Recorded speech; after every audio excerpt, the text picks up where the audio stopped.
It's Janis Joplin Day. Yeah. Whee! Look at that.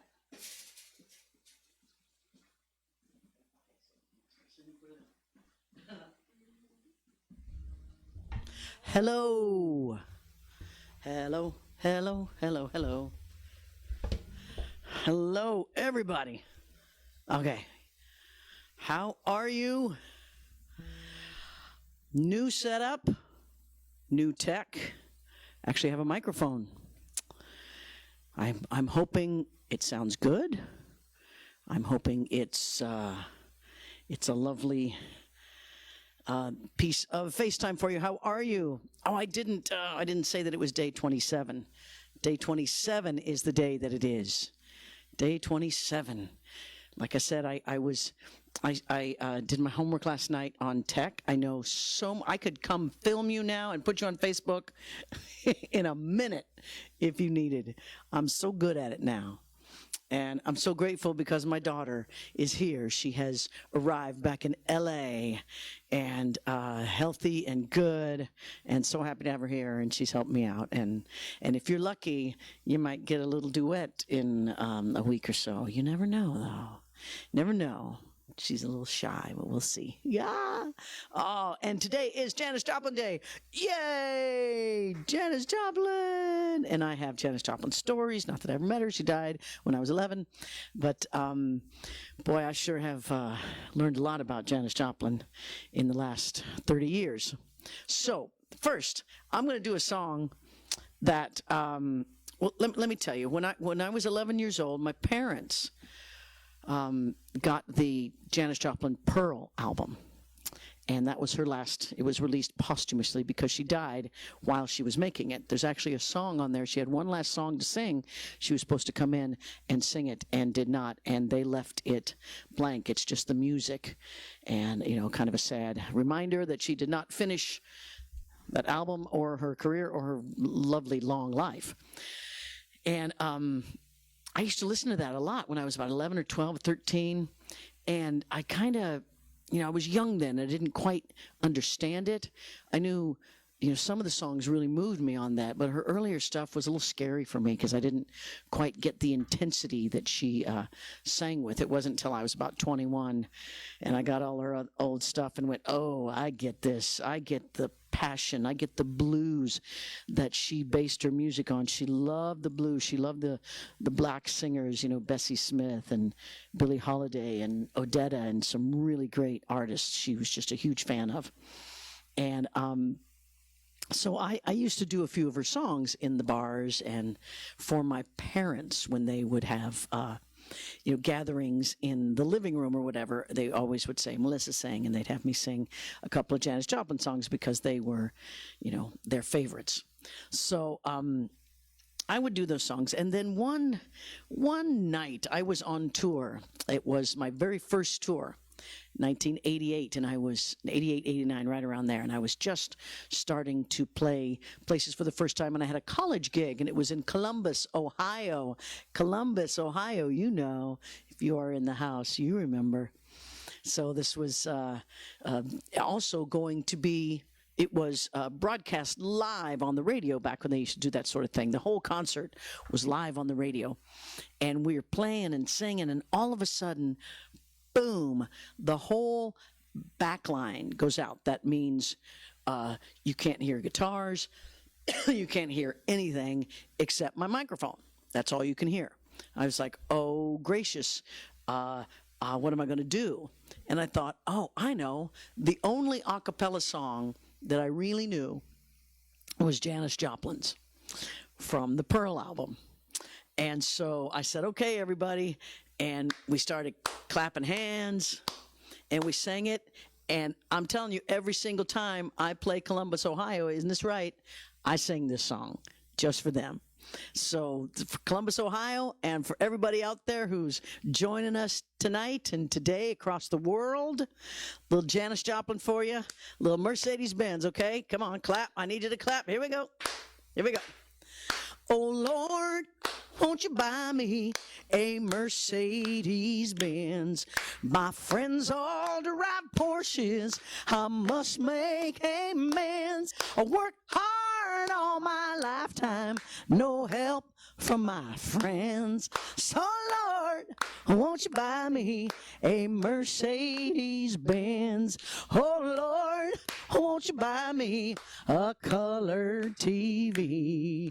Yeah, dialing for dollars is trying to find me.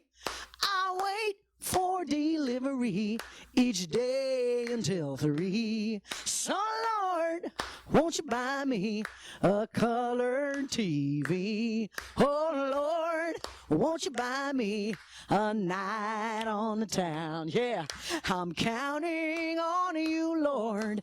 Please don't let me down. Prove that you love me and buy the next round. So Lord, won't you buy me a night on the town? Everybody, oh Lord, won't you buy me a Mercedes Benz? My friends all drive Porsches, I must make amends. I worked hard all my lifetime, no help from my friends. So Lord, won't you buy me a Mercedes Benz? Yay! Yay! Oh, I actually have an audience today. 2 people. That makes an audience. Awesome. So Janis Joplin Day, Janis Joplin Night, Saturday night. I thought it'd be a nice thing, before Piano Day on Sunday. For those of you who are celebrating Easter weekend, happy Easter. For those of you who are celebrating whatever you're celebrating, celebrate. Happy birthday in the Philippines. I know that. Yes, happy birthday. Happy birthday to everybody. Must be hard to have a happy birthday when you are inside with those same people that you've seen for 27 days or however many days you've been inside. But this is what we're doing to flatten the curve. We are staying home, and it's working. Yes, it is. We only have a few more weeks. But I'll be here every day. And we've got more Janis Joplin Day right here. All right. Push that button, my friend. Right? You sure? Okay. So I got to do my friend, my daughter. I got to play Woodstock in 1994, and for those of you who signed on early, the picture that I got there, a friend of mine gave that to me, and it's her backstage at Woodstock drinking champagne. She liked to drink. Yes, she did. She drank a lot. And for Woodstock, it was the 25th anniversary of Woodstock, and I thought, you know what? I want to pay tribute to Janis because she played Woodstock. So for my Woodstock set, I did a big old long Janis Joplin medley. It was really fun, really fun. And I remember I tried it out a couple nights before, and I tried it out in Albany, and then I tried it out the next night, I think, in Vermont. Yeah, because I needed to know I could do it, Yeah, and this was one of the songs. In this world, if you read the papers, darling, you know everybody's fighting with each other. You got no one you can count on, baby, not even your own brother. So if someone comes along, they're gonna give you some love and affection. I say get it while you can. Hey, get it while you can. Oh honey, get it while you can. Oh, don't you turn your back on love.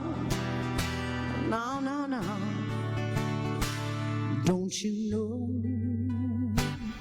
when you're loving anybody, baby, you're taking a gamble on a little sorrow. But who cares, baby? Now, because we may not be here tomorrow. And if anybody should come along, they're gonna give you good love and affection. I say get it while you can. Oh. Hey, get it while you can. Oh, honey, get it when you're gonna wanna need it, baby. Yeah. Don't you turn your back on love. Oh, no, no, no. Oh, yeah. Get it while you can. Yeah. I said, get it when you're gonna wanna need it, baby. I said, hold on to somebody when you get a little lonely, baby. Yeah, yeah. Honey, get it, want it, need it. Hey, hey, own it, baby. Get it, want it, need it, baby, baby. Get it while you can. Yeah. Don't you turn your back on love. Get it while you can. Yeah. Yeah, Janice. She sang a lot of people sang. I'm going to show you something now. It's one of my favorite possessions, right? Don't know if you know it, but in the 90s, right around 94, 95, for a moment there, I was going to portray Janice in a movie, you know, and Hollywood's a funny place. Hollywood's a very, very funny place. And so, you know, for about a year there, we worked on it. We had scripts. We were all kinds of stuff. And I studied Janis Joplin. I mean, studied her. And it's fascinating. And I met some of her friends, talked to people who knew her, met Jerry Ragavoy, who's the songwriter who wrote this last song, who wrote many songs that she performed, especially Piece of My Heart. And I got to meet and talk to Chris Christopherson. Oh, an amazing, amazing songwriter. And for a moment, a boyfriend, you know, and sort of how that is, and how they did that in the 60s. And just learned what a warm, you know, troubled but warm, fiery individual that she was. And I don't even remember what I did when I learned that some of her beads were being auctioned at Sotheby's. Let me show you this. Let me show you. Hold on. Yeah. Oh, you knew that, didn't you? You didn't? Oh, well. My daughter's learning this for the first time. How fun. Yeah, so evidently there was a young lady who lived in Canada who she told the story. She wrote this whole story down, how she was such a huge Janis Joplin fan that she wrote to her record company or something and said, oh, I am a reporter, kind of made up this story about how she was a reporter, and she wanted to, you know, talk to Janis Joplin. So after her concert in Toronto, Janis said, okay, you can talk to me, and met her down in the bar. And, you know, so she talked to her for a little bit, pretended, and finally said, look, I'm not a reporter. I'm just a huge fan, and I wanted to meet you. And she's got a picture of the two of them in the bar wearing these beads. And I don't know anything else, but I do know that Janis gave her these. And she kept them, and then about 20 years ago put them on auctioned, and I purchased them, the beads and the scarf. And there's also this strand of beads right here. These were given to me backstage anonymously, just ended up in my dressing room from someone who said that Janis had come through their town And they also spent the evening together, and that Janice left her some beads. So I think that was kind of Janice's thing, is she would leave beads with ladies that she liked. And hey, you know, so I treasure these very, very much. And so I just wanted to show them off on Janice Day. Yes, a little close up. Here we go. There you go. So we're gonna hang them right here on the mic stand. Just be right there. Feel the Janice juju, Janice mojo right there. What a rock star. She was like nobody else at the time. Like I said, she did a lot of great songs.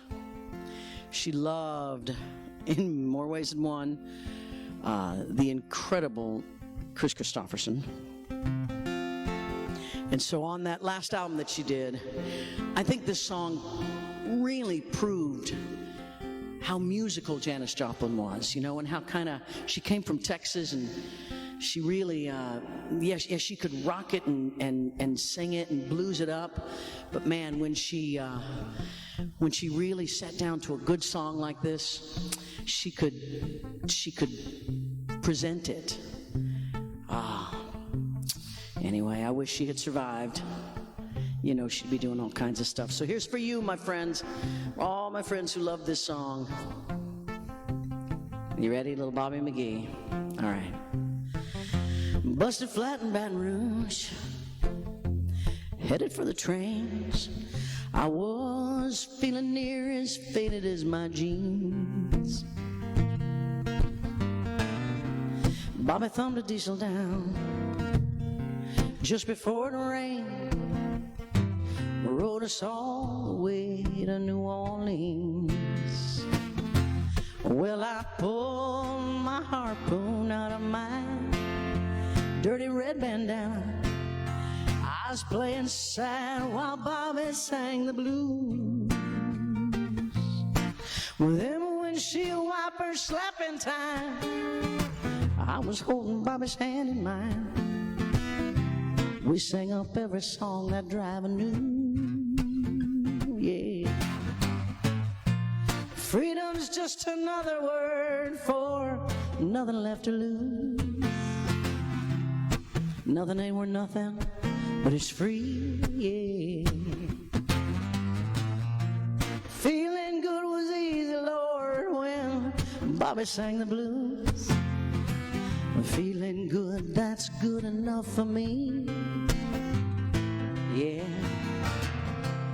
Good enough for me and my Bobby McGee. Now from the Kentucky coal mines to the California sun, Bobby shared all the secrets of my soul. Through all kinds of weather, through everything we done. Oh, Bobby, baby, hid me from the cold, cold, cold world. And then one day up near Salinas, I let him slip away. Oh, he's looking for that home, and I hope that he finds it, yeah. I would trade all my tomorrows for one single yesterday, to be holding Bobby's body next to mine, yeah. Freedom's just another word for nothing left to lose. Nothing. That's all that Bobby left me. Oh, and feeling good was the easy, Lord, when Bobby sang the blues. Feeling good, that's good enough for me. Oh, good enough for me and my Bobby McGee. Come on, sing it. La da da, you know the words. La da da da, la da da da da da da. La da da da da da, Bobby McGee. Yeah. La da da da da. La da da da da. La da da da da da da. Bobby McGee. Come on. La da da. La da da da da da. La da da da da da. Hey, now Bobby send a Bobby McGee. Oh, Lord da da da da da. Lord da da da da da da. Hey, hey, hey, hey, now Bobby McGee. Ooh, oh, Lord, I call him my lover.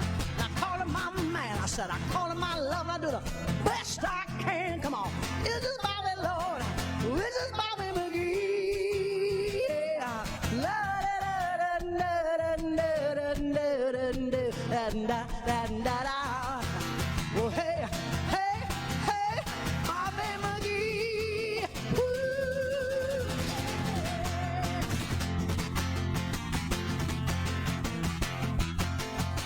Hey now, Bobby McGee. Yeah.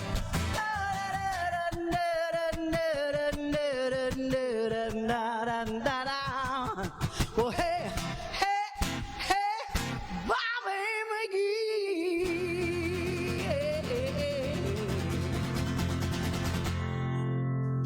Woo. I have an audience. Yeah. Thank you. So now it's off, right? Oh, good. My daughter's being my tech today. Yes, thank you. I know. Give me a little credit. I can push a button. Yes, you can. Yay! Oh yeah, Janis Joplin. So anyway, the movie didn't go because sometimes movies don't, and I don't. There have been many people who have been slated to play Janis Joplin, and I don't think Janis wants a movie of her made. I just don't. But it's an amazing story, one of real uniqueness. She really broke a lot of boundaries. She gave women an image in the '60s that wasn't, you know, the perfect at home, you know, with the dishwasher sort of woman. She was unique, and there was big posters of her up. So she really brought on a big change and really helped the women's movement. Wish she could have stuck around. Her overdose was unintentional. She did have a heroin problem, and the heroin that she got that night actually killed about 3 or 4 other people that night because it was not cut correctly. And she never meant to take her own life. It was accidental, and you know, that we're very sad. And man, could have, should have, would have, you know, that sort of thing.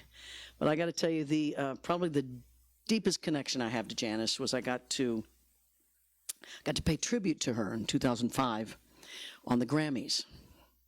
It was an interesting time for me because I had been going through breast cancer, 15 years cancer-free. Thank you very much, all my thrivers out there. Love you, love you. Let's keep doing it. Yep. Anybody that's going through it right now, sending you love and light and good and yummy. Drink lots of water, you know. But it's true, just drink lots of water. And I was I just finished my last chemo, and I got a call. Hey, we are doing a tribute to Janis Joplin, and we want you to sing "Piece of My Heart." I was like, yes. Oh no, because I was bald. And I was just coming out of really heavy dose dense chemo, and that was really intense. And I didn't know what I would look like. I didn't know if I would have the ability to do it. But I did know one thing. I didn't want anyone else to sing it. So I knew that I would, if I didn't sing it, I'd be sitting at home going, no, I could have done that. So I was like, no, this is the universe telling me I need to get up and get my life back together. And I had not even been out in public when I showed up at the Grammys. I remember stepping out of the limo in front of there was like the bleachers where fans, you know, can go and be. And I stepped out, and at first people didn't recognize me, and then some did, and it was kind of this They didn't quite know what was going on, but it caught on after a while, and I went down the red carpet and saw people I hadn't seen in months. It had been, let's see, October, November, December, January. It had been about 4 months that I had not seen anyone. And I walked down the red carpet, and I remember Joan Rivers, fun Joan Rivers, was like, looked at me and she goes, "Is this on purpose?" Wanting to know if I was just going bald because, that was a thing to do. And I was like, "No, going through chemo." She was like, "Oh, okay." Yeah. And she was doing something for, I think I have it. Anyway, I'm looking up there and all the stuff I have, and I think I have the little thing that said I got the award for. She goes, "Oh, Melissa Etheridge has the best earrings tonight." They were, because that was really all I could wear were these two like big. I had borrowed them. They loaned them to me. The jeweler, the big huge diamonds, on my ears because I was bald, and they were just bang. Anyway, but I had an interesting time getting in there, and then. Backstage, I was singing with Joss Stone. If you don't know Joss Stone, please go get her record. She is an amazing young artist. And at the time when we did this, she was 17. She was very young, and her mother were backstage. And, she was very nervous, and she was singing a Cry Baby. And then she was to introduce me, and I walked out and did Piece of My Heart. And backstage, I was playing the, I'm older and more experienced, telling Joss to really not take anything personally, because the Grammy audiences are notoriously the worst audiences to perform in front of, because it's a lot of other performers who know they're on camera. Everyone's just sitting there. Nobody's going to get up and do anything. They're just, so they're just at a TV show, so don't take it personally. And I was telling her, just so we'll do our thing and don't even look at the audience. And then my guitar player at the time, Philip Sace, came up to me and he goes, "Melissa, I don't think you know what you're about to do." And I didn't.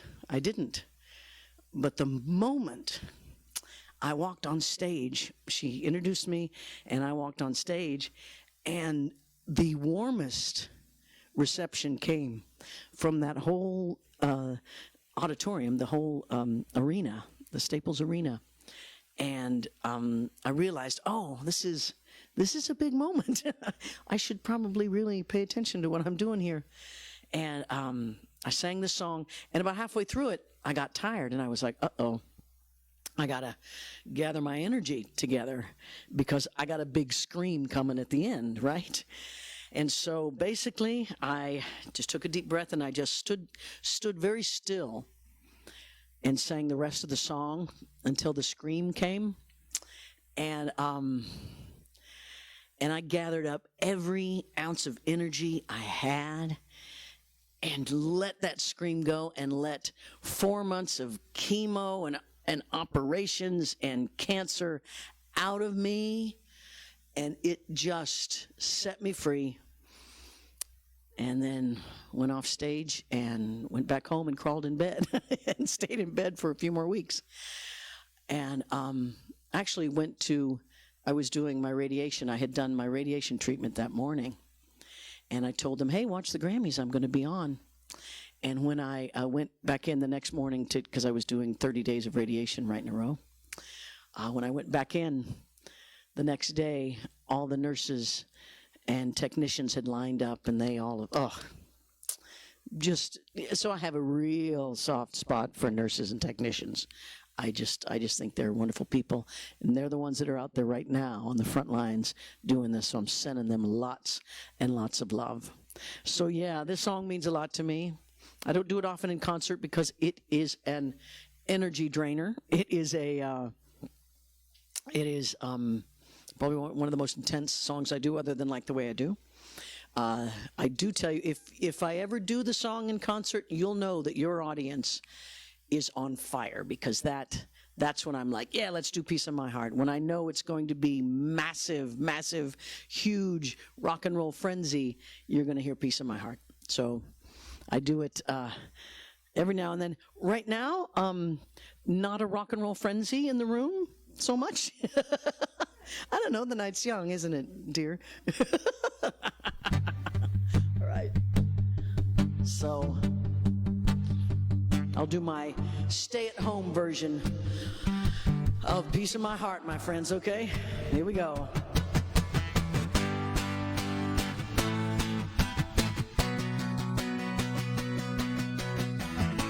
But you gotta sing with me.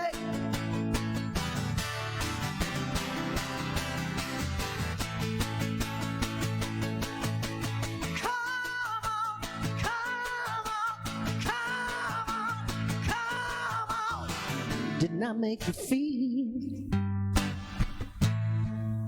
like you were the only one? Yeah. Hey, hey. Didn't I give you nearly everything that a woman possibly can? Honey, you know I did.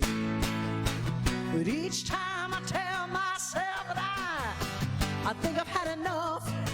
Oh, I am gonna show you, baby, a woman can be tough. I want you to come on, come on, come on, and take it. Take another little piece of my heart now, baby. Break it. Break another little bit of my heart. Now, darling, yeah, yeah, yeah. Now have another little piece of my heart now, baby. 'Cause you know you got it if it makes you feel good. Yes, it does.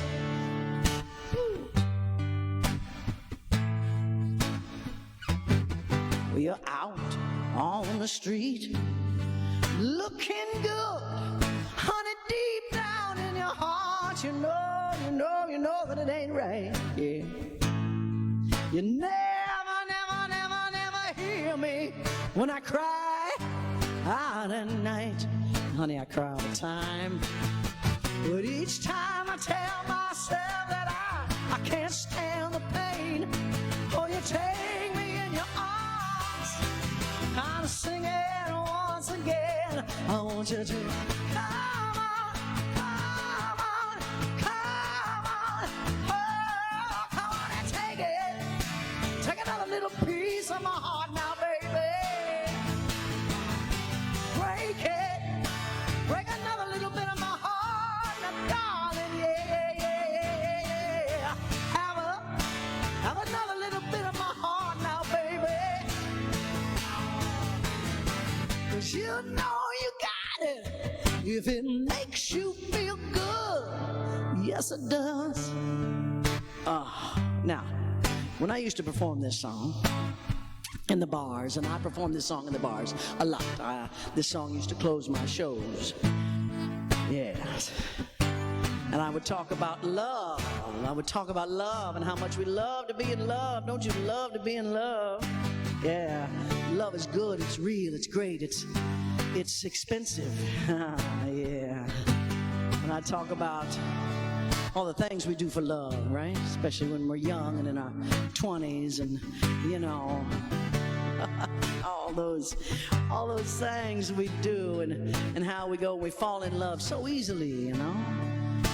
We just fall in love, and it's love, it's real, it's true, it's love. I mean, you can live on cornflakes and orange juice, you know. It's love, and you know what job, you know, it's love, right? And then one day something happens. I don't know, but something happens, and all of a sudden they go, well, I gotta go feed my dog. You're like, what? I didn't know you had a dog. No, what? And so they leave, and and you know what? They don't come back, and all of a sudden you're like, oh no, it happened again. Oh, and your friends are like, come on, get out of your house, come on, you gotta go. And they take you back to the bar where you got in trouble in the first place. But, you know, they're gonna let you get loose and get over it. And you finally do. You're like, all right, I'm a woman. I can do this, you know. And you get yourself back together, and you're feeling good. And you're finally feeling like you can be home on the weekends. You know, you can sit home on a Saturday night and watch Game of Thrones or whatever you're watching. You know, you can check it out, and you're sitting there all by yourself in your cozy fuzzy slippers and your PJs, and all of a sudden there's a knock on your door. So a knock on your door, and all of a sudden you go to the door and you open the door, and there she is. And you're thinking, oh, now there were some things I was going to tell you. I was going to tell you that was rude. That was not, and you're just looking, and you're like, But the only thing that can seem to come out of your mouth is, come on, baby. Come on. Oh, come on, come on, come on, come on, come on, come on, come on.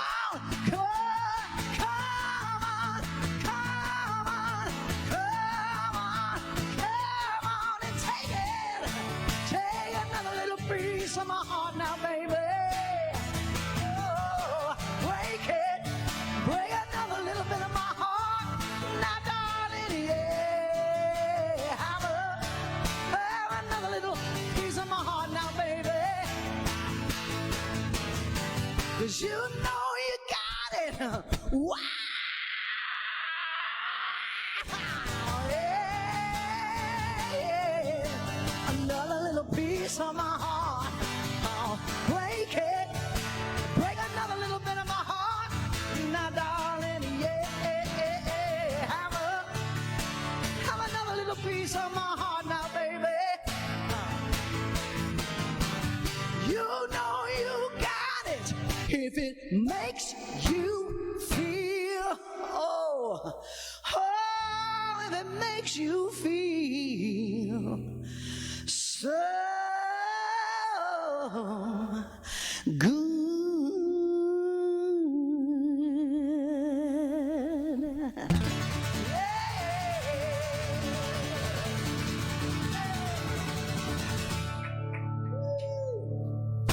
Janis Joplin Day.